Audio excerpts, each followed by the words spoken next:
सभी विषयों का, सभी विद्याओं का, समस्त प्रकार के रसों का समावेश आपको प्रभु की लीला में प्राप्त हो जाएगा।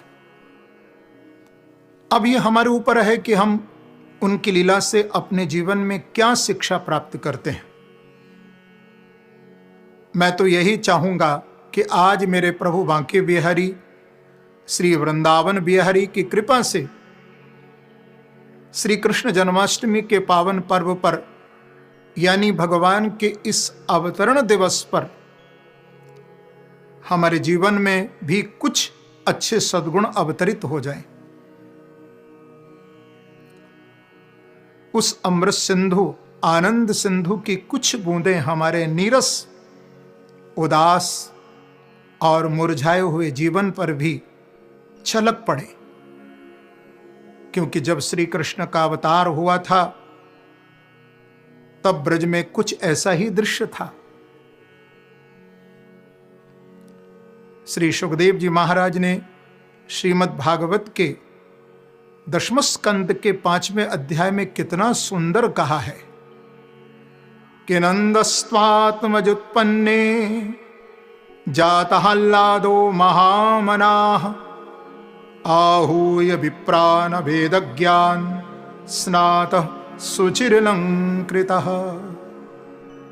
जब नंद यशोदा के आंगन में प्रभु प्रकट हुए थे तो ऐसा प्रतीत हुआ मानो जातहल्लादो महामनाः, जीवन में जो उदासी थी वो आह्लाद में परिवर्तित हो गई।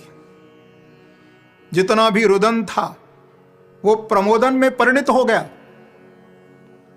क्योंकि भगवान श्री कृष्ण ने लीला करके यही तो दिखाया कि अरे संसार के जीवों, जरा देखो तो सही, मेरे स्वयं के जीवन में कितना संघर्ष, कितनी परेशानियां, कितनी उलझन है। मालूम है ना आपको? आप तो भागवत में सुनते ही रहते हो ना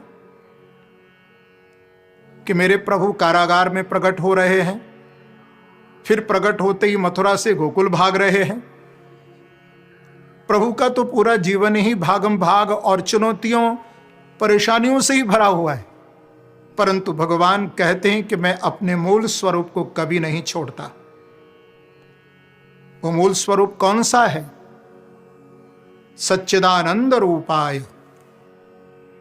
बंधुओं, ठीक इसी प्रकार से आज मुझे भी आपसे यही कहना है कि हम भी उसी आनंद घन परमात्मा के अंश हैं और इसलिए उस आनंद, उस प्रसन्नता पर हमारा जन्म सिद्ध अधिकार है जो कि हमारे वश में है।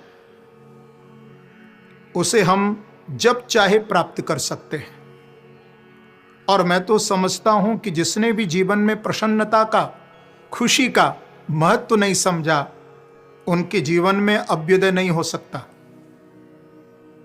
आत्म कल्याण के मार्ग उनके लिए बंद हो जाते हैं और वह व्यक्ति हताश, निराश, उदास होकर सारा जीवन यूं ही गंवा देता है। बल्कि सच पूछो तो अधिक पाने की लालसा, तृष्णा हमारे सुख चैन को छीन लेती है।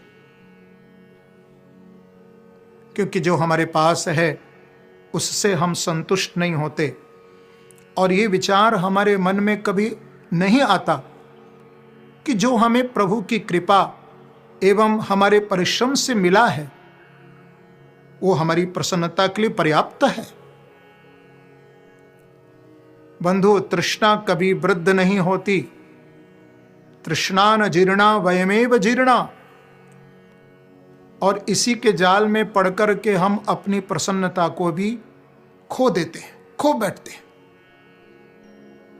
यदि थोड़ा गहराई से हम चिंतन करें तो पाएंगे कि उदासी, निराशा ये हमारे जीवन के ऊपर छा जाने वाली अंधकारमयी मृत्यु की तरह है, जो हमारी जीवन शक्ति का ह्रास कर शरीर में शिथिलता ला देती है। और ये उदासी, निराशा ही हमारे मन में भी स्थायी रूप ले लेती है और हमारे मानसिक रोगों का कारण बन जाती है। फिर हम 24 घंटे इस हताशा, निराशा, इस उदासी से घिरे रहते हैं और हमारा जीवन रूपी पुष्प सदा मुरझाए रहता है। उमंग, उत्साह मानो हमारे जीवन से लुप्त हो जाते हैं और ये जीवन हमें जंजाल लगने लगता है, परिवार हमें भार लगने लगता है, किसी कार्य में रुचि नहीं रहती। बंधु, मैं तो कहूंगा कि ये निराशा, ये उदासी कई बार जीवन में संग दोष से भी आती है। हमेशा चिंतित, परेशान रहने वाले, व्यर्थ के विचारों की उधेड़-बुन में लगे रहने वाले लोगों के साथ रहकर हम भी कई बार उनकी तरह ही बन जाते। इसलिए मुझे कहना पड़ेगा कि अपने संग को पहले ठीक करो। ऐसे लोगों का संग छोड़कर उन व्यक्तियों से संपर्क जोड़ने का प्रयास करो जो सदा प्रसन्न पुष्पों की तरह कोमल और खिले खिले रहते हैं।